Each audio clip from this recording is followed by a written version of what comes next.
Hey y'all, what's good? What's good? Ari Spears here. Andy Steinberg. Yo, big shout out to my new medicinal suppliers. Hopefully they become sponsors of the show. I used to get my weed from my barber, Rula Ra, who would cut my hair. But now I got these guys, and these guys are called, oh shit. No, DC Collective. Shop DC Collective. And I should probably hold up the weed bag so y'all can see it. They gave us a bunch of free shit. Shit is always better when it's free. They gave me and Andy some gift bags like we went to the weed Oscars. You're getting caught. Okay, so Dude, coordination is not your... no, it is. It just. You barely... Look, I got through that motherfucker with no problem. Boom. Here it is. DC Collective. A lot of good shit up in here. We got some fucking cookies. I don't think we can get free stuff. I think they gave it to us in trade for these mentions. Okay, well, shit, free for now. Cannabis cookies. We gonna get fucked up. So in honor of them in this email episode,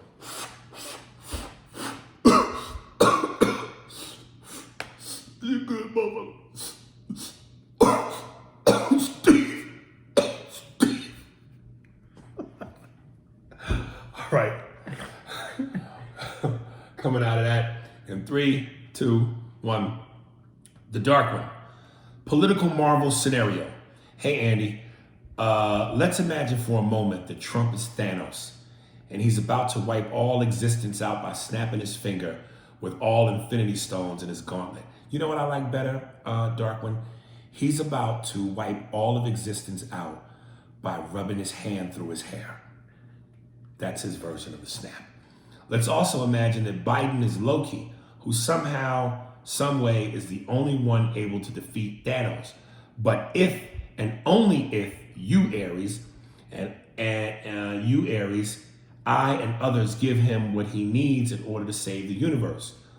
Do you A, motivate us all to stand with Loki in order to defeat Thanos, and then afterwards pressure Loki to stay on the righteous path? Or do you B, remind everybody about how Loki tried a couple times to rule the world and murder his adopted brother Thor, as Thanos is damn near close to completing his snap? I think you see, stop smoking whatever you're smoking, nigga. Because I'm not sure I track what you're attempting to do. Do you get it? Yeah, I got it. Okay, explain it to me. Okay, so if Trump is the ultimate bad... Right. Thanos. Yeah. And you have Loki, who's... Biden. Yeah, done some bad shit. Right. But seems to have made some kind of amends or has a realization. And he's not like the good, but he's semi-good. He's still trying to make up for what he's done. Right. Who do you want to help? Who do you want to support? I understood the analogy. Yeah, but we would never pick Thanos. No. But here's my question, though. Run from it. Avoid it. It's coming. No, it's a pretty decent analogy. I'm going to give that to you because I'm not tracking it. No, because because if Trump, and I'll even give this to you, but in a different way. Okay, so Loki, the bad shit he's done, right? And we know the bad shit he's done, right? And he comes up and he's actually done some good things. Like he's done a few good things. Now we have Thanos, and I'm gonna take it to another level. So what you say that Thanos is collecting the gems. Okay. So let's say that he is collecting the gems, and if that's the Trump character, he's collecting the gems, and the Infinity Stones, right?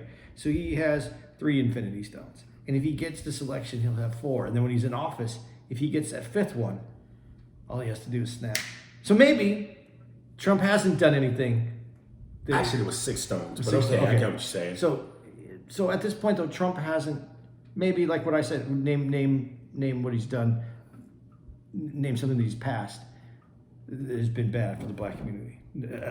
Something he's actually passed. But maybe like what he's just saying, Thanos couldn't do anything to the world until he got all the Infinity Stones.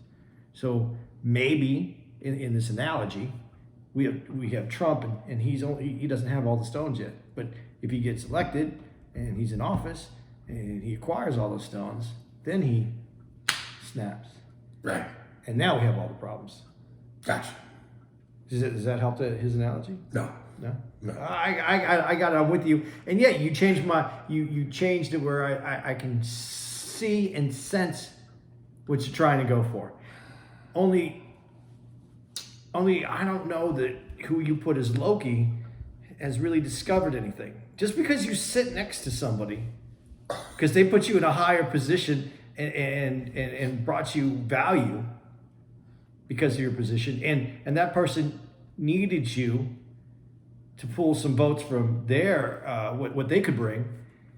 That doesn't make you enlightened. It just gave you a warm chair. I say I don't know what Biden. I don't know who Biden is. Right.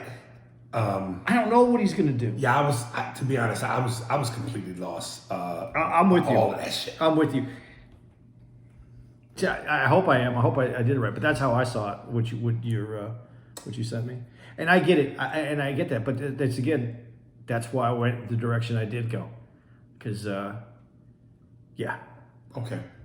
El Presidente. I hope I didn't read this before, but no subject. Great horror movie episode. I was a Halloween guy, but Jason and Freddy to me was even kill. You guys should do more movie review episodes like this horror one, where you discuss series, upcoming flicks, and older ones each week. Like how you guys started doing the email podcast each week. It'll be dope to get a movie review as well in video form. Love the effort, y'all, and continuously given. From Jimmy Carter Jr. Was that the president? Jimmy Carter? Yeah, Jimmy Carter was president. He was before Reagan. Okay. Yeah, we talked a little bit more about the movie reviews. I like that we did the older movies too. Yeah, and I don't want to say to exclude that from newer movies, because there's actually a movie that I want to watch. And since Andy's here crashing for the night, maybe we can watch this one. There's a movie with Russell Crowe. It looks real chunky too, about road rage. Did you see the preview for this? Where some mom and her son get into it with him, and he's in a pickup truck. And once he snaps, is it like Michael Douglas in Falling Down? Not at all. Okay. No. There was a movie, one of Steven Spielberg's very first movies. Forget what it was called. With the car. The semi. The semi. Yes, and the red car. Yeah, that's his first. It's kind of like that. Yeah. Oh, okay. Yeah. So this mom and her son get into it with Russell Crowe in a pickup truck, and he's determined to terrorize this bitch. Yeah, we can get that. Yeah, it's rentable now. Okay. Yeah. So watch that. So it ain't all. Mostly. Look, the old movies are nostalgic, but a good movie's a good movie and shouldn't be ignored. So if it's a new movie, it's a good movie. Then there you go. Yeah, it might have got underplayed. Maybe we should call it, the Spears and Steinberg. But then the other neat title for that is You Might Have Missed This. Yeah, I like that. Yeah, you might have missed this. Kyle Singer, The Color of the Melting Pot. What it is, big dog? It's your boy Kyle out of Fort Worth, Texas. Fort Worth. Damn, as I'm starting to read these, man, I'm starting to slide into you niggas' area codes. God. Got one question for you. How in the hell did you not make a joke and jump on Andy's comment when he said the black people in the pot that the black people are the pot that America's melting in? Even a simple why, because a pot is always black, would have been hilarious. Or it might have been hacky. You know what's funny though, is that other guy. See, this is where I was in my head. Well, let me finish reading. Go ahead. I was waiting to the end of the ep to see if you were going to do a callback to it. You dropped the ball, dog. Anyway, been listening since day one, and I'm going to keep listening till the wheels fall off. Peace, brothers, Kyle. See, what I like about that is my analogy that I gave, he understood the pots. He said, why? Because the pot's always... Because, right. Yeah, I was thinking of when you see that picture, it's an old iron pot. With the little metal handle. And I thought that implication was enough.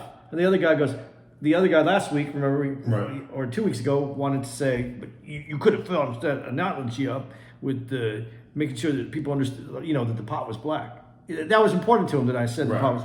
So it didn't come across to everybody. So now I feel maybe some people are smarter than other people. It is. BAM CD 2017. Chase. What's going on, gentlemen? Been listening to the cast and been loving it. Keep up the good work. Just wanted to ask you about that movie Chase that you were in. How the fuck do I get it, bro? I saw the trailer about 8 times and I love how you playing the villain. It looks interesting and I hope they are doing something with it. All right, guys, nothing but love. Stay up, one. The movie's available on Amazon Prime. So all you gotta do is go to Amazon Prime, put in the movie Chase, and you'll see me in that. There's another movie I did that also I think is on Amazon Prime, where I play an aggressive homosexual rapper. It's a comedy. The Promotion. Check that out. I'd like to get some of you guys' feedback on that because I personally think I did a lot of funny shit in that. Well, I'll tell you about my movie I did about 10 years ago. It's called Green Guys. I played card player number 3, and I believe it's available at Walmart. I'm in it for about 8 seconds. Are you serious? Yeah. I thought you was joking. Get the fuck out of here. Really? It's how I got my IMDb page. Do you have lines? Yeah. I have What do like you 2 say? lines. I forgot. I have one How line. you forget 2 lines. I have one line that I don't remember, and then I try to improvise a line, and they cut it where I go, I guess he was mad.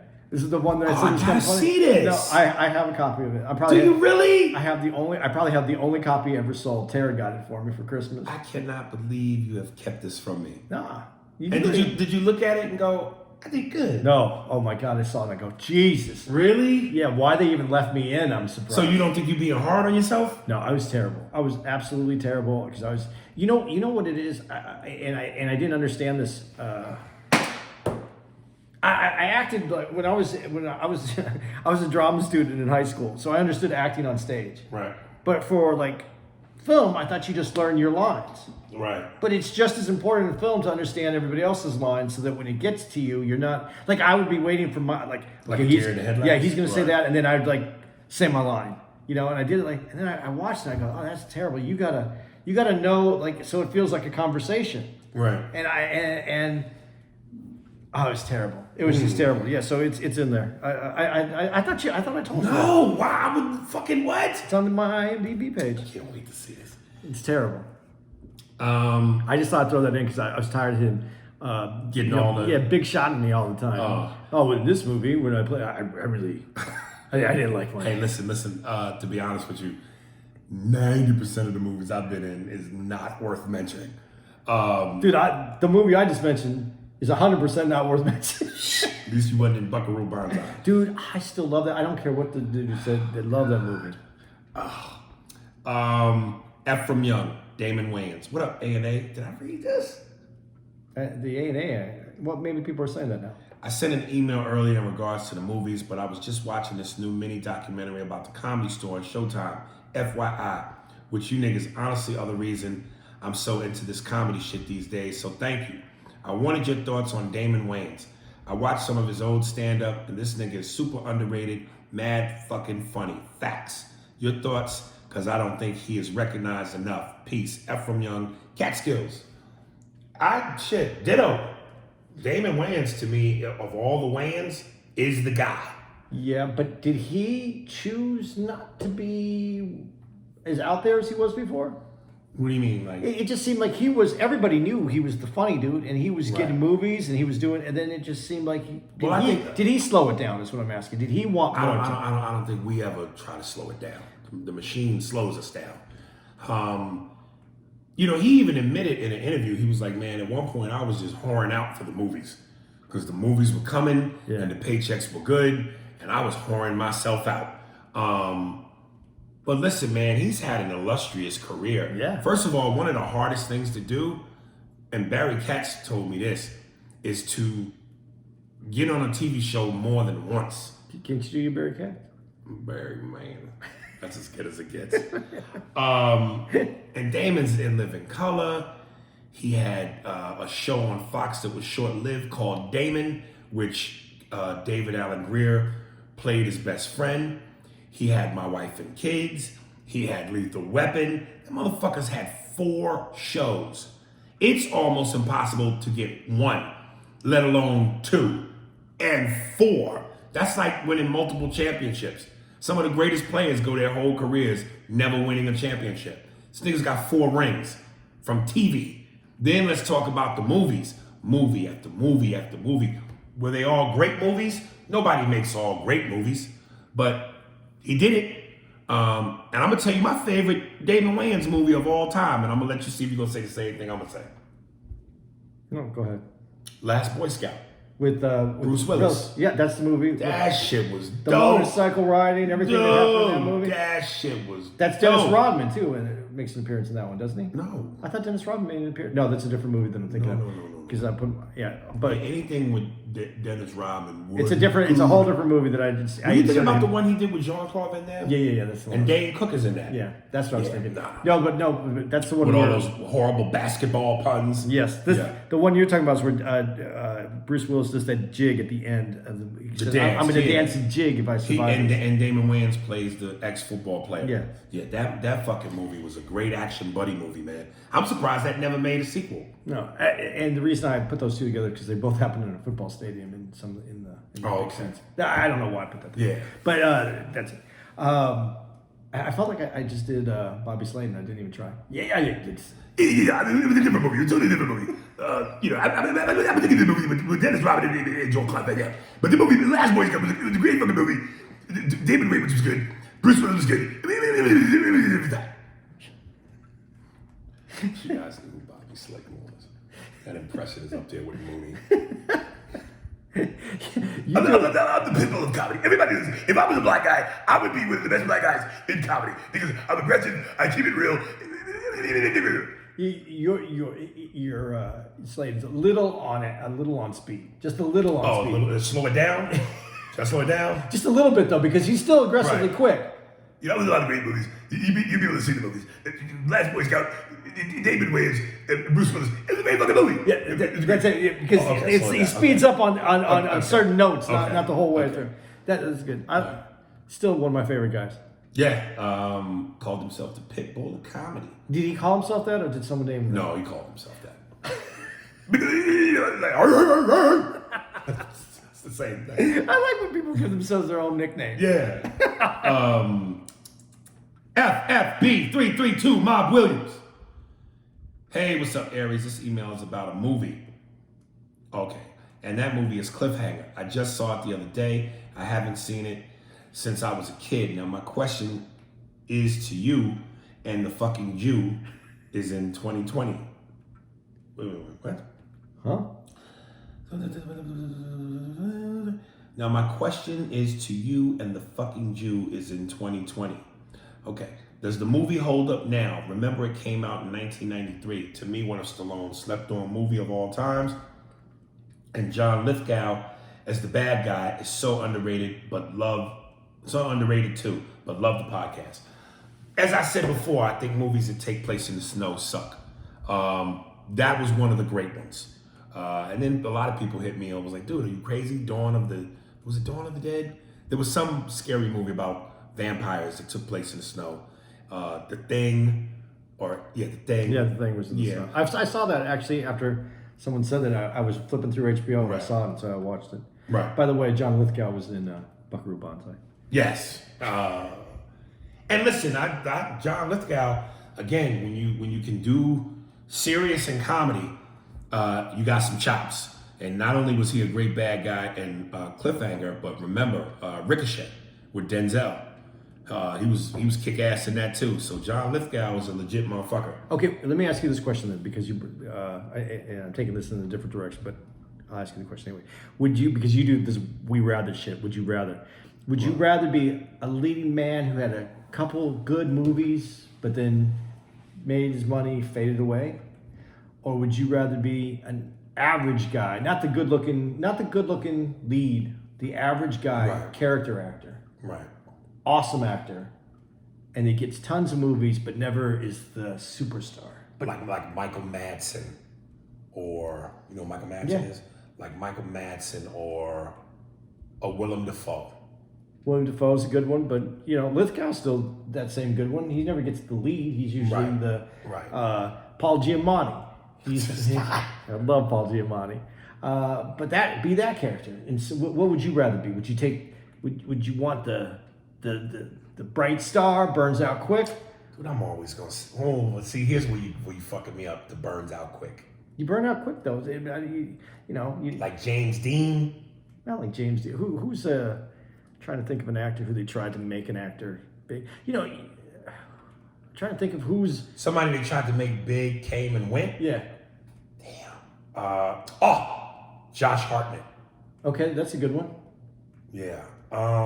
You could have that. Nah, they not care about the work. But now you have to be Paul Giamatti. How about Willem Dafoe? Man? Okay, William Dafoe.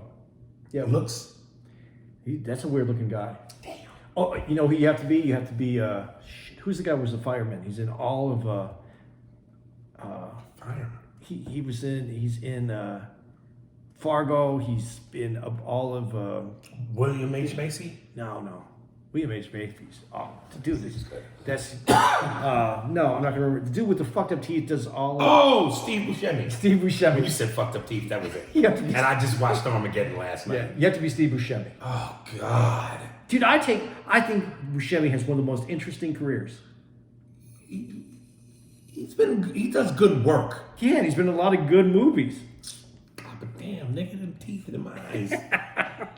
Like if he was a dog, he'd be a pug. with worse teeth. Yeah, he got them pug eyes. Oh fuck, man. Give me Buscemi. And the career. All right. Because that's a lot of pussy. You think? Yes. Do you think if he looks directly at him, it hurts him? Nah, but I bet. Have you? I wish I could meet this dude in real life because I think they play that look up. They make him. What do you mean play it up? It's his look. I know, that's how he looks. But sometimes to make him like in what was the movie where he plays like the homeless guy in? Is it Mr. Deeds? Yeah. Where they make with Adam Sandler? Yeah, he's in a lot of Sandler films. Right. I think Sandler likes that dude, man. Yeah. Okay. Who would you take? Oh, I'm not good looking. I'd be the character actor. I never had a shot at it. Right. Okay. All right. I grew up. I wanted to be Richard Gere, but I knew that was not the case. Right. Of a lot of Jews I've seen, you're pretty cool though. I'm saying, dude, I hate. Oh God, this is gonna sound so self-low. The good-looking Jew, the tall, good-looking Jews. Like name a tall, good-looking Jew. Okay, I'm gonna tell you the guy. I don't know his name. I already got one name. I'm surprised you're not gonna say him. What, Gary Goldman? Yeah. He's a good-looking, tall dude. Right. But there's a guy. It's on $1 Million Listing out of New York, and I thought he was Italian, and then I found out when watching the show, he's Jewish. I never hated a man so much. Really? When I saw that he was Jewish, and he's really good looking? Really good looking, in shape, long hair, dresses cool, walks. He got the toucan sand beak? He hasn't. It looks more Italian. It doesn't look as. It doesn't look as. Man, I wish I remembered his name. I'll you guys can look him up. You'll know right away. He's on $1 Million Listing, and he's the good looking dude. He's good looking. I mean, I don't call a lot of dudes good looking. That dude's good looking. All right. Andrew Green, Rocky movie comparison. Yo, Aries and Andy, this is Drew again, and I was listening to the Rocky episodes, which are godly in content and laughter. Dude, I don't want to toot our own horns, but I really enjoyed those too. Yeah. Like that episode 99 from Philly with Love, it's almost like when you go and buy a music artist album, and let's say there's respectively 15 tracks, 7 on each side. Most of them are cool. But then there's 1 or 2 or 3 that just, from beginning to end, there's no dead spots, no flaws. That from beginning to end was just perfect. And some of the jokes, the way they, gotta fight this nigga hard. Like it did before, that was beautiful. Don't lay down for the spook. If you want to blow this thing, kid, for this here cunt, I blow it with you. It was just fucking, the introduction of, can you feel it, baby? It was great, man. What's Bert? What's that dude's name? Bert. Burt Young? Paulie? No. Mickey. Oh, Is it Bert? oh my God! Now you're killing me. Fuck. And wasn't he like the original Joker? Yes, in the '60s Batman TV series. Oh, you're killing me now. I'm fucked up. I fucked it up by saying Bert. Yeah, the guy that played Mickey in Rocky. See how we do this? Yeah. This is the stuff that you normally... Burgess Meredith, yeah. This is stuff you normally... We edit out, but you get to see it because here we are. Steve, You got hard, kid. But you're fighting like a goddamn egg. Dude, that's the dude you have to be if you're a character actor. Burgess Meredith. Yeah. He had a fucking sweet career, though. I don't know much about his young days. And I know he was in... He's in all those old black and white movies. But he was in one of my favorite movies with Chevy Chase, Foul Play. Oh, yeah, that was... Corleone. Yeah, that's his first movie that he did after Saturday Really? Night Live. I think it is, yeah. He's been Mickey old for a long time. No, not him. That was Chevy Chase. Oh, first Chevy movie. Chase. Yeah. That was the movie that was going to catapult him into movie stardom. Well, that's Did why, you like that movie? That's why he left SNL. I mean, it was good because I liked it because I liked him on SNL. But then when he wasn't on SNL, when I was and that was prime me. That's when I was Right. that's junior high, and I was coming up. But when he got replaced, when he was gone, and it's Bill Murray, nah, it's better. So, well, Bill was a beast comedically. I think to me, Chevy Chase was just known for. He was a writer, and he was falling down a lot. He did all the skits where he fell down as the president. But it wasn't like the news, the update. The update? Yeah, that was his biggest. Was he? No, he wasn't the news guy. That was No, he was. Oh, because he did it with. They always have the. Yeah. He did it with. I thought it was him. No, it wasn't. It Dan Aykroyd and the Jane Curtin. Because he would go, Jane, you ignorant slut. Yeah, I think he did it, but I think Chase did it too. The first year, maybe they did it. Okay. Yeah, you can't have a cleft chin, nigga, and not be a newsman. Cleft chins is just automatic, debonair, you're a sex symbol shit. Okay. He says. But I was thinking while I was listening, did y'all ever discuss Clint Eastwood's $1 Million Baby flick? I thought it was pretty interesting. I thought it was pretty interesting story. And how God himself, Morgan Freeman, narrating the movie, and how God himself, Morgan Freeman, was narrating the movie. And boy, Jesus. This is what Obama did for us. God damn it. He didn't say shit like that. I thought it was pretty interesting. Story, and how God himself, Morgan Freeman, narrating the movie. Imagine that. Do y'all watch women's boxing? And I know y'all discuss Ronda Rousey, who I agree with you, Aries, about how she should not be in the Hall of Fame. Enlighten brother, what do you think? Drew from Pittsburgh. Listen, I have to agree with Patrice on this when he talked about $1 Million Baby. That ending was horrific. Like you thought that when she got fucked up the way she did, she was gonna make a comeback and do some Rocky shit. She got fucked up and died. Yeah, but how is that not great?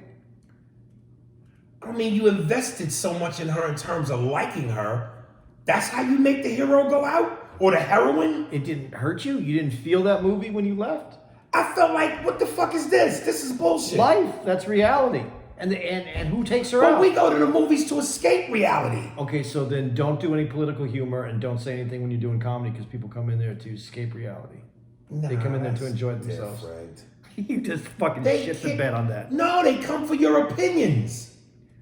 They want to hear your point of view. Well, that was his point of view. That was life. That was what he gave you what he gave you a slice of apple pie with a little bit of fucking turd in it. That's what it is. That's what life is. I don't do caca pie, nigga. That's what life is. And he had to make that decision. I thought that was a horrible creative decision. You walked out of that movie feeling fulfilled? I walked out feeling like, oh my God, like, but this is. But you thought that was a great thing to happen? I thought it was realistic. You mean she makes it? She Okay, maybe not. She makes a comeback and she's a superstar. That's the reason. Okay, that might be too. I'm gonna use the word hacky, but come on. Okay, but at least let the bitch heal, and she heals, and now she sells popcorn at the fights. That was sad. That was beyond sad and unnecessary. That she would rather be gone than to live that life. And that he makes that decision. He helps her with her decision. He had to, like, how hard would that be to do? But you know that is what that person wants. Come on. It was too much for Don't be weak. Have you ever watched women's boxing? What's Joe Piscopo's line in that movie with Michael Keaton, where every time I think it's Michael Keaton, where every time somebody will do something to him and he goes, "Someone grabbed my arm once, one time." I don't know. Only movies I know about Joe Pesci is Casino, Goodfellas, this was a comedy. Home Alone, Pretty sure it's Michael Keaton. Really? Yeah, it was this big who something. What was the chick who was really popular in boxing? She was like the Ronda Rousey of boxing when she first came out. The coal miner's daughter, they used to call her. The only one I know who boxed was Ali's daughter. No, you don't remember the white chick? Was before Ali's daughter. No. She was like the premier attraction. She was on some Floyd Mayweather shit in terms of popularity because she was mopping bitches up. They called her the coal miner's daughter. Listen, I'm gonna be all male. Just the what's the word that they use? Misogynistic. What's that? Machismo. I'm gonna be the guy that just says the shit that you're not supposed to say right now. The only reason dudes want to watch two women or three, whatever amount of women fight, it's because he wants to see the bitch hit the other bitch so hard her titty fly out. That's it. You just a chance to see a titty. That's it. I don't need to see two women. And do you understand how tight those bras are? You got to punch a bitch hard to make a titty fly out that motherfucker. Them joints is spandex with crazy glue underneath. It's a sport bra. That's a punch, nigga. Dude, but I mean, seriously, I'm not. Listen, I believe everybody should be able to do what they. I really do believe that they should get to do what they want to do. And if you're a woman and you love boxing and you want to pound another woman, you want to beat the shit out of her in the ring, that's fine. As I've said before, and I remember we said this on the podcast, and some dude actually sent us pictures of some MMA, UFC female fighters that were sexy, because I said that's part of my thing. And again, I know it borders chauvinistic, but besides the fact that I don't know I'm comfortable being with a woman who, if we play fight sexually, you could end up pinning me down and making me say no means no. But some of these girls, you could see the athleticism in their jaws. Yeah. They look strong. Like Layla Ali is cute to me, no doubt. But when she talks, there's a in her voice. Get the bread out the bread box. Listen, I don't know if I'm enlightened enough, if I'm not smart enough. I think most men, and I feel this way, a woman can beat a man intellectually, and I can live with that. But if she could beat me physically, like physically abuse you, I don't know. It's a whole different feeling, and maybe it's because I'm not enlightened. Maybe I'm not the new world generation of males that would. But like a girl can be smarter than me. She can be better. But to be able to just kick my ass, I think I'm not there. And to be pretty and do it is emasculating. If you look like Forrest Whitaker in a wig and you whoop my ass, you got some, you know what I mean? That ugliness is strong. But you can't look like Layla Ali and on her good day, Ronda Rousey, and whoop my ass. Yeah, I'm not there. I'm not there as a man, like where I could be that comfortable with that. Right.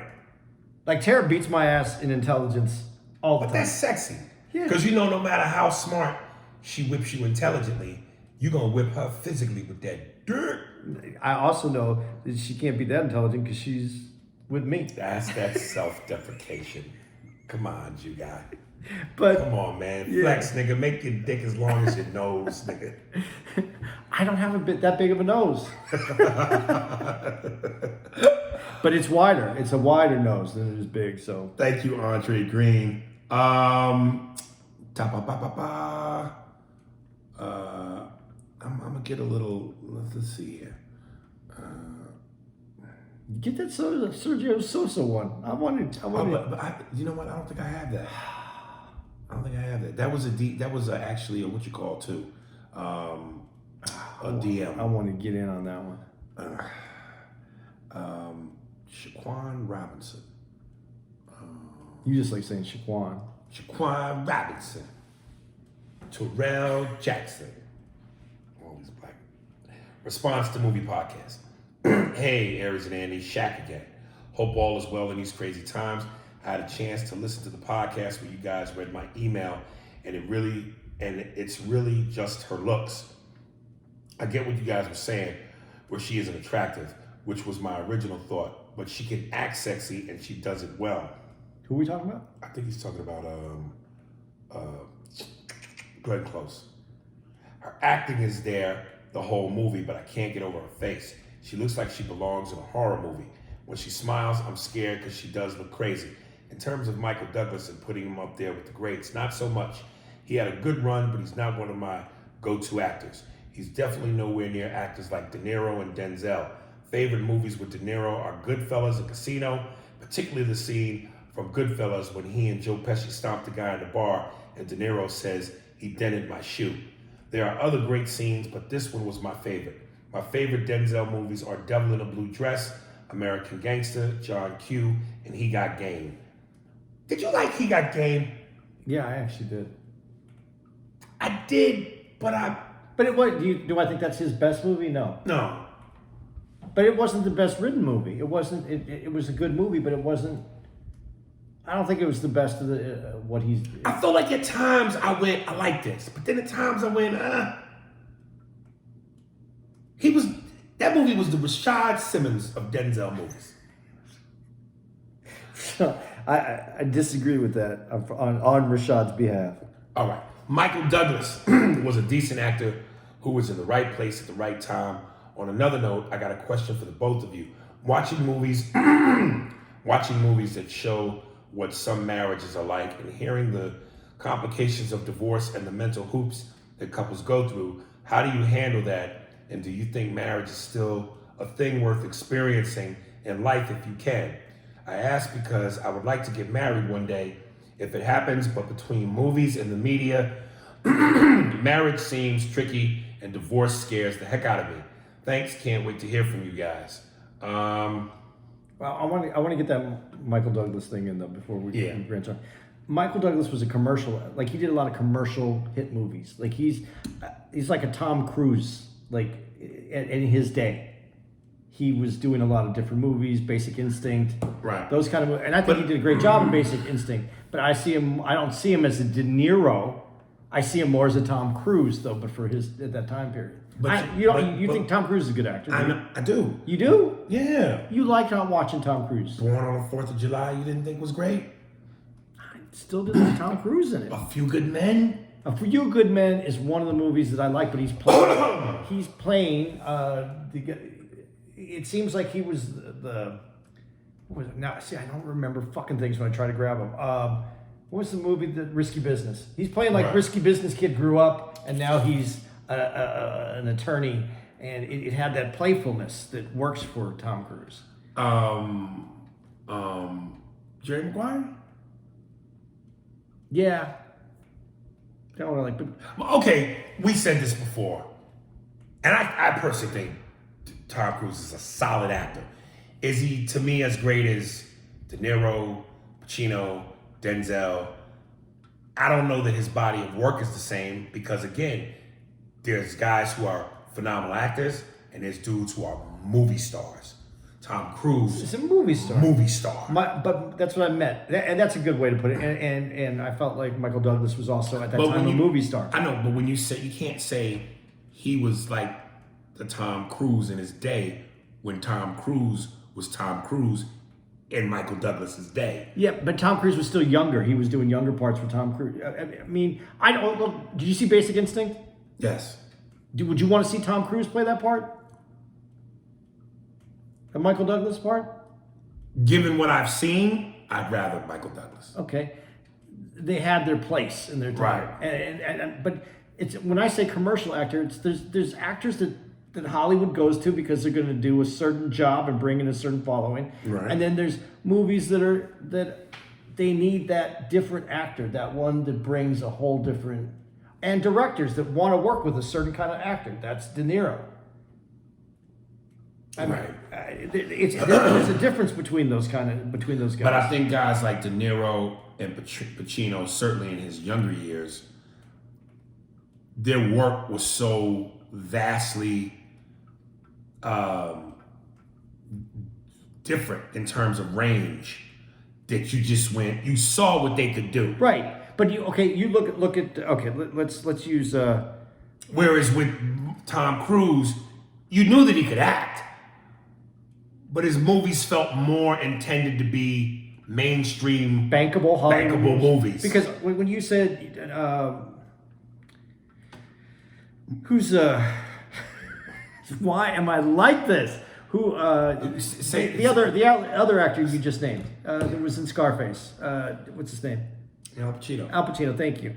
Al Pacino in The Godfather is a good age where he didn't have a ton of he wasn't a ton of working movies that Al Pacino had right there. That age, Al Pacino, and that same age, Tom Cruise. Could you imagine Tom Cruise playing the same character that Al Pacino played in that movie? In Godfather? Yeah. I mean, in Scarface? No, in Godfather.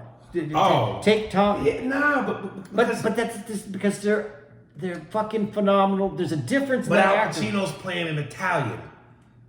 Tom Cruise ain't gonna play an Italian. He's pure Christian, Anglo-Saxon, non-Italian. And that I wouldn't want to see him as the Irish guy in The Godfather. Tom Cruise made a little movie called Far and Away with Nicole Kidman where he played an Irishman, and that motherfucker was only because the accent was so bad. And listen, listen, accents, and we've covered this, one of the hardest things to pull off in movies. Some of the greatest actors in the world, when you have people that are really that culture, that ethnicity, they go fucking horrible. Okay, since you brought up that, let's play this game called Movie Star or Actor. Okay. Kevin Costner.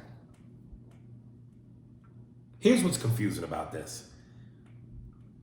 Some of these dudes had a moment where they were movie stars and fell off a little bit. But we'll keep it to what you just said. He did Robin Hood. He did Dances with Wolves. Yes. He did Untouchables. Unbelievable dances in Robin Hood. He took the part. He has an accent for the first 5 minutes of the movie, and then he's speaking with a regular American accent the rest of the movie. I'm not counting his accent because, again, hard to do.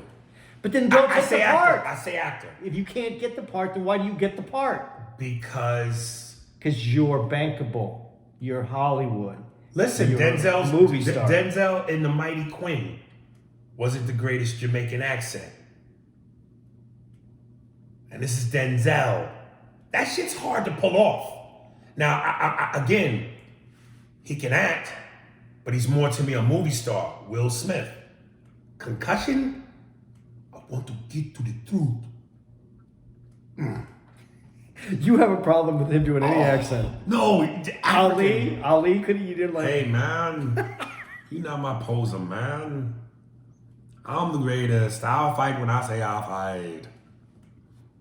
Go ahead, actor or movie star. I don't know. Yeah, I don't know. Keanu Reeves. Movie star. Yes. Yeah, they wanted me back, so I'm guessing I'm back. Hey, but is there anything wrong with being a movie star? No. So I don't mean this in a negative way George whatsoever. Clooney. Dude, he's done some serious movies, but he's a movie star. Okay. You think looks has something to do with that? Yeah, I obviously. Because looks are part of the makeup of a movie star. Yeah, you have to have that look, and then you have to have Hollywood has to want you to be in these movies. Brad Pitt. Now, I've seen Brad Pitt act before. Mother's a motherfucker's a monster. So It's in the box. Oh, you lie. You're a liar. I would like to see Brad Pitt in this next Phase of his life. Yeah, because But he's old enough now to where you're seeing the age. Yeah. So therefore, the sexy shit is out. So the roles are going to change, and I think you're going to see that he is an actor. But you saw that already. Yeah, but I mean, where he's 12 Monkeys. but where they're going to 7. say that dude was an actor, not just a movie star. Right. I think so. Who else? Richard Gere. Oh, movie star. He's great. Fucking Harrison Ford. I've seen some movies where he acts, but he's a fucking movie star. I don't know. I'm saying actor, dude. Do you really? Clear and Present Danger. See, I thought that was it the Patriot Game or something Patriot? Fucking yeah, he might be a movie star. Keith Ledger. Oh, actor. Yeah. And Actor. But see, there's a few people that can be actors and movie stars. What Very happened? few. Did your balls fall off? Dude, but that made him as an actor. I'm sorry. That cemented him as an actor. I want to show you a little magic trick. You know, you have to use a knife because with a knife you carry all the little interesting, whatever the word I used. In those small moments, people show you who they really are. Would you like to know which one of your friends was cowards? Why so serious? Dude, that was a performance. you know for what? Your ass. But see, here's the thing that and this is where we're really movies, culture. You're talking about a fucking comic book movie, right? And he gave a Hamlet performance, right? Think about some of the lines Jack Nicholson had in his Batman with Michael Keaton, but said by Heath Ledger. Where does he get those wonderful toys? Have you ever danced with the devil in the pale of the moonlight? Where did they get a load of me? dude. But I rewatched the old Batman, Right. and because I read a few things back and forth about Jack Nicholson, what he said to Heath Ledger about it before he took the part. Dude, when I went back and watched it, because I just felt it was campy and silly, and I didn't think that I didn't think Jack Nicholson was acting. But I rewatched it, and despite its campiness, dude was fucking acting. Yeah, man. Even back then. Right. It was just, but by that time, you got all the Jackisms. Yeah. He was Jack, the eyebrows and Jack. He was Jack. You know. But in this, he did play it different. I didn't think the psychotic Joker was in there. But if you really pay attention to that movie and watch it now, yeah, it's in there. Right. Were we talking about something for real before? Yeah, we were addressing his assessment of $1 Million Baby. Oh yeah, that's right. Yeah. We went all the way out there. Yeah, that was a good one. We went deep. There was actually a link I wanted to send you, to maybe we could watch it and talk about it on the podcast again. I love Mojo.com because they break down world's best movies of the year, worst movies of the year, why certain actors don't want to work with other actors, what fucked up actors' careers, and they did a thing of the 20 top most iconic movie characters of all time. And some of the people on the list was Darth Vader, which was number one. As what? Darth Vader was number one? Number one. It's one of the most iconic Characters. It was iconic. Yeah, iconic characters. Characters or villains? I want to say characters. Okay. Characters of all time. What else was on the list? Taxi Driver, Al Pacino. Yeah. I mean, De Niro's Taxi Driver. Yeah. There was a lot of shit on the list that you went, oh yeah, Indiana Jones was on the list, most iconic. You know who did not make that list? Pacino. Not one thing.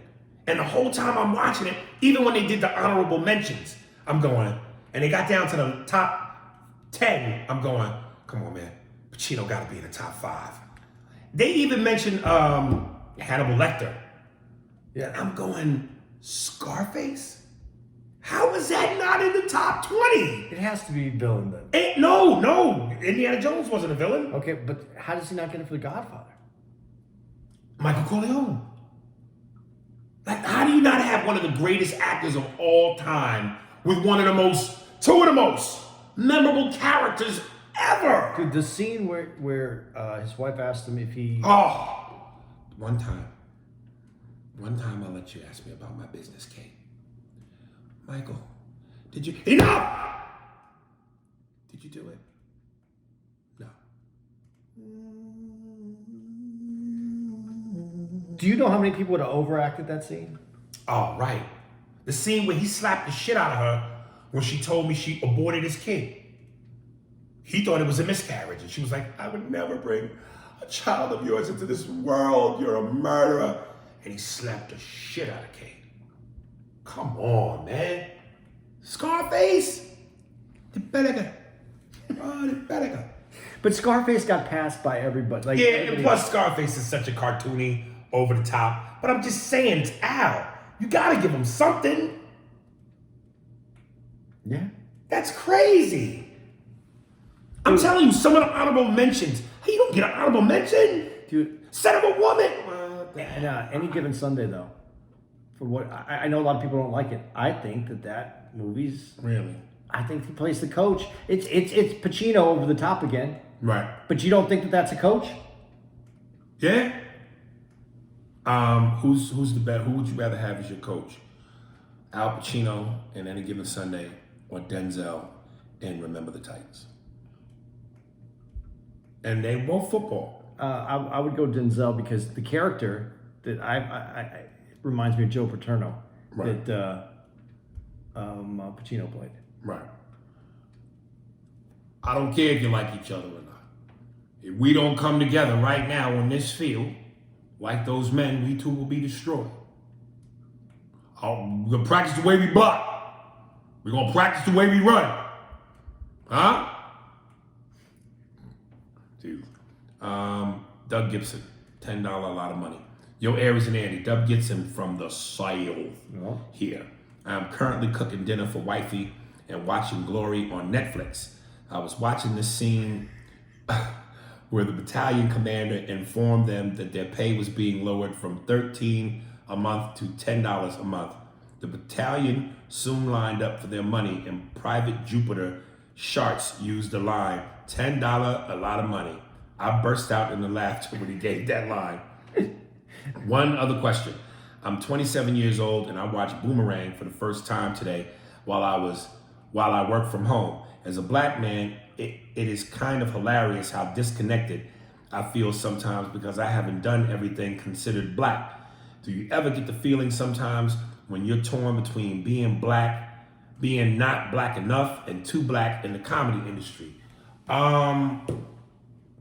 Listen, I take pride in the fact that I'm not black enough. Whatever, like I'm too black. I take pride in the fact I'm not too black. Being able to roll a blunt while at the same time eat a hot wing in the corner of a strip club in Atlanta, I don't need to know how to do that. Being able to talk with a razor blade under my tongue and not cut myself, I don't need to know how to do that. Being able to write emails in fragments without commas and punctuation marks and proper sentences and my words crash together like I'm on the Autobahn. I don't need to know how to do that. So I'm black enough. I'm black enough. But why is that blackness? Why is that blackness? What? All the things I just said? Yeah, why? It's beyond black. It's niggadism. Okay, yeah, because I would think, I think doesn't that perpetuate the idea though of what when we talk about blackness and then you make those statements? Because couldn't blackness just be wouldn't be a billionaire record producing mogul be blackness? Absolutely. Okay, but why? Successful blackness. So then why do we always? Why is it always shown? Why do we go for that? Because there's certain limitations that come with being able to do some of those other things. There's a thought process. There's a surrender. I surrender to life that comes with that ideology. You know what I mean? Okay. Like, dude, I'm gonna tell you something. When we finished at the Improv in Tampa and Ybor, and we know what a shit show that is during the weekends, and you went straight back to the room because obviously, we had early flights or whatever, and I kicked it. I just sat up against the wall of the little bar that we went to that sits outside, and I just looked at a lot of these brothers with their pants hanging below their ass, the gold teeth, the ripping and running in the streets, smoking Black and Milds. And I just went, there's a certain sadness. When you can look in the faces of some of these brothers and tell they have no ambition. This is it for them. This is the best it's ever gonna be. Running in the streets, smoking Black and Milds, chasing hoes, having your pants hang below your ass, gold teeth in your mouth. And I'm not even knocking the gold teeth in some of the wardrobe. I don't like the pants hanging below the ass because I think that looks ridiculous. And plus, why the fuck would you want to wear your pants where you forced to walk like a penguin just to keep your pants from hitting your ankles? It's ridiculous. But you could just tell some of these niggas is hopeless. And they've given up at 20. They have no goals, no dreams at 20. But that shouldn't be when we do that. That should be the definition when you're joking. I guess when you're joking, you take it to the lowest common denominator sometime in a joke. But I think there's too much of that. That's what blackness is. And when you point it, I'm not saying that's what blackness is in terms of, it's part of it. It's just part of the culture. I'm not saying it's the finality, like that is the measure of. But you're saying it's acceptable. It's become part of it, and those who accept it are the ones that live it.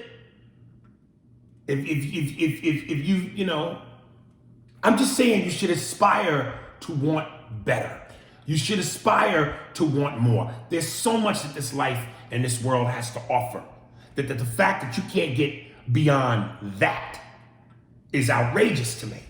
I think the reason I notice this or say anything about it is I always aspire to be around people that I want to gain from, and I don't mean financially. Right. I mean mentally, networking wise. I want to be with people that that I hope that I bring something to the table for them, but that they definitely bring something to the table for me. Right. And so the people that I've been friends with, whether they're black or white, or Jewish, or Italian, whatever they are, they bring something, and I want that. I always want, like you, if you're hanging out with people, if you're the top one in your group, everybody's getting from you, and you're not getting it from anybody. You got to aspire. You want to be with people that inspire you to do better. Right. And so the black folks that I've been around, for the most part, have always been successful in what they're doing. Not every single black dude that I know is successful in what they're doing. I mean, there's black dudes I know that have problems, like just everybody, like white dudes that I know that have problems as well. But I'm saying there's people, the people that when I'm building my crew, my network of people that I'm around, the people I spend the most time with, I want them. Why would I go? Like for instance, when I met you, I wanted to go on the road with you. I wanted to learn from Mary Spears. I wanted this experience. I wouldn't want to go out with someone that's like. I wouldn't want to do a two-man show with someone that was like with me, that was me, that had the same capacity as me, the same intellect. So when I see this, and I'm trying to get to the point here, as we make that's what blackness is, and you take it down to that, I think there's a lot of people that don't have experience with black culture and black people, and that's what is being sold to them is what black culture is, and that's what black people are. You talking about non-black people? Yeah, that's what's being sold to them. Yeah, and I think that's where some of these issues that they don't of not understanding. But I also think that that's what's obvious, and anything past obvious, you have to want to learn, And most people don't want to learn. You know, that's the stereotype. That's the stigma. That this is what blackness is. And we've seen it in the movies. We see it on television. We read it in the papers. And people take that and go, well, that's what it is. I'm almost like, how could you be that naive to think that's all there is? There's always an opposite to everything. That can't be all there is. I agree. But that's what's easy to accept because it doesn't require any work. And I agree with you. I guess I just, when you say, I want to make sure that people don't think that that's what it is, because I really think that there's a lot of dumb people that don't have any cultural experiences other than their culture. Outside of their culture, they don't understand people. Right. That's all I'm saying. So I guess that's why I was asking you why that would be where you'd go with that. Like that $10 lot of money is from an 1800s person. Yeah, but There's still, I know. Talk like that now. No, you're right. But there's white dudes that talk like that. When you go to the South, it's not just, and I guess that's it. We oversell the black community as having that in it, and we undersell the white community as having that in it. Well, now you can turn on any news channel and see that white folks like that exist. MAGA 2020. Let me read this last one and we get the fuck out of here. Time to go eat. That's not named emails, just time to go eat. Talib Oritiwa. This nigga is African. Whatever this email says, I want the truth. Dear Mr. Spears, this is Talib once again. Thank you for reading my email in episode 197. I'm catching up with the podcast slowly, but gradually. I do notice systematic racism as a common topic. If I'm honest, it can get emotional draining while listening to certain episodes, but I understand. There's no black person anywhere in the world who does not dwell on that issue from time to time. I've been researching the various endeavors for black uplift throughout the centuries. Each one had a different philosophy of uplift. Garveyism talked about going back to Africa, but it failed due to colonists. The Black Panthers talked about militancy, but it failed due to our lack of numbers and technology. Probably the most valuable movement of black uplift was the most iconic one, the Black Power movement. It didn't preach the sword or migration, but improvement of the individual. As the individual improves, so does the collective. The basics of self-improvement they talked about were eating a plant-based vegan diet, losing the conch and perm for the natural hair, and getting rid of the slave name.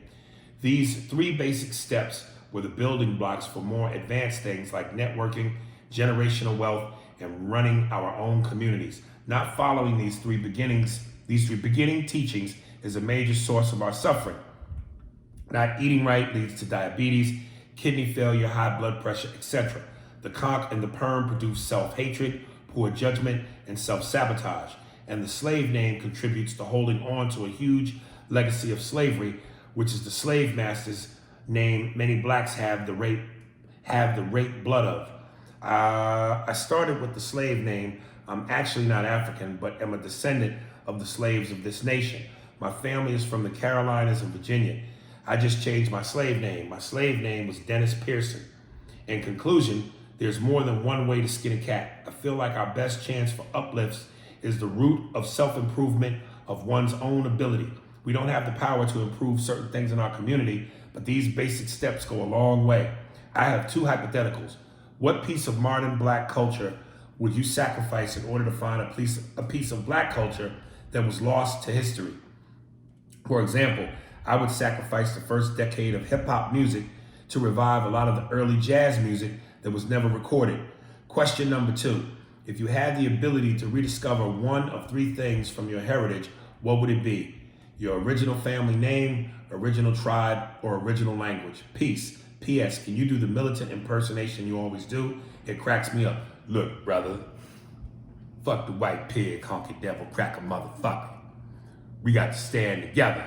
We got to teach our people. And based on everything you said, we got to uplift our own community from the degradation and the segregation of the black melanation.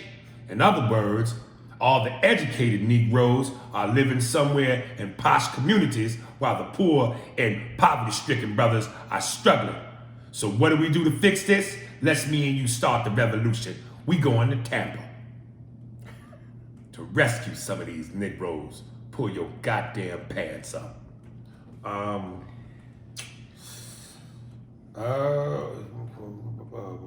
If you had the ability to discover one of three things from your heritage, what would it be? Your family name, original tribe, or original language? I would say original language, just because I always think it's fly when you can speak some other shit. But I gotta, again, folks, please forgive me because I know I do this a lot, but he's one of the best, and there's nothing wrong with giving y'all shit from the best. Patrice was talking to Opie and Anthony one day about, race shit and pride and shit. And Patrice goes, listen, man, I'm gonna be real with you.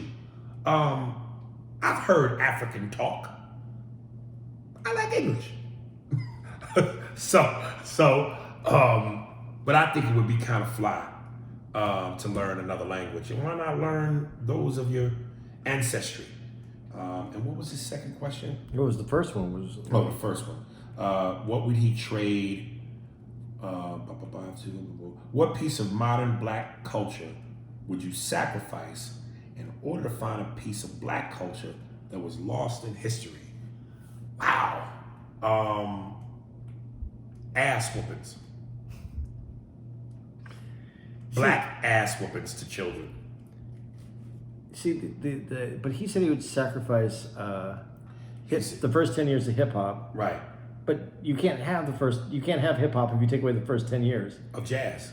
For jazz, though, and I get what he's saying, but the thing about hip hop that I could be obviously I'm the white dude in the room, but I'm going to say. I was about to ask you, what black would you trade in for your? No, but I don't understand about this, and I want to point this out. Is that hip hop is worldwide. Mm. Black culture is now world culture. Right. You want to give up your dominance in world culture to bring back some jazz that wasn't created. Now, I understand that there's a lot of missing, and maybe had that early jazz been recorded and heard, maybe that would have changed the culture already. But hip hop is worldwide. Mm. Hip hop is part of black culture, and hip hop is worldwide. So in effect, it's changed the world and how black people have been seen in this world, especially Americans, black Americans, throughout the whole world. And I don't know how you can give 10 years of that up. And again, this is just coming from a white guy who really appreciated growing up at the time when hip hop was. I got to be part of watching this thing happen. Right. And so I don't know. I took that one. I don't know that you could. That one just made me go, I don't know. That's a good question. Maybe Talib, maybe you should answer that, bro. Yeah, man, that was nice. That was insightful. And listen, I know I joke and say a lot of shit, but I really think that some of the reason, why these brothers exist in Tampa and certain parts of the ghettos in America is because we've gotten away from some of that, or it was never there to begin with, culturally in terms of education, and certainly fatherhood. If some of these young boys had parental leaders and role models in black men, and even the mothers, because again, my father wasn't always there the way he should have been, but my mother did his job and hers when she needed to, and she got me straight. So that's important, man. But if there wasn't laws created to remove the black male from the home, that wouldn't be the issue. Y'all see? So when you talk that shit about Andy, remember he says shit like that. So don't throw his Jerry curl juice out just yet. Just because I want to go with the facts. And not feelings. Well, there we go. That's it, y'all. That concludes tonight's episode of the Black Fist Revolution. Join us next week when we will be knocking hunkies out on tape so you can see them get hit and you can hear them get hit. And that will be the sound of the revolution that will be stereo televised. Motherfuckers. Yo, no. Oh, yeah, that's right. Hits 101. Thank you. All the new listeners, thank you. Again, start from episode 1 if you're just joining this broadcast, so you can really follow the evolution of the show and track the jokes and the callbacks and all that good shit. Again, big shout out to DC Collective, the weed spot that hopefully will be a sponsor soon. And without further ado, Wait. And don't forget to check out Spearsburg Pod on Twitter, on Instagram, on Facebook, and on YouTube. Yes. Coming to you now, as always, promised weekly now, giving young up-and-coming artists a chance. And I can tell you right now, I can know this is a young black boy. Got a song, he's a rapper called Fuck You. Fuck You. Lil Donnie, featuring Hot Boy Turk. Hello, this is Change from Florida Boy Entertainment. We are based out of Broward County, Florida. And this track we did with the original Hot Boy Turk that's buzzing in the streets right now. Check it out, thanks in advance. So, here we go. Young boy, Hot Boy Turk. Fuck You. Lil Donnie. Featuring Hot Boy Turk. Steve, take it away.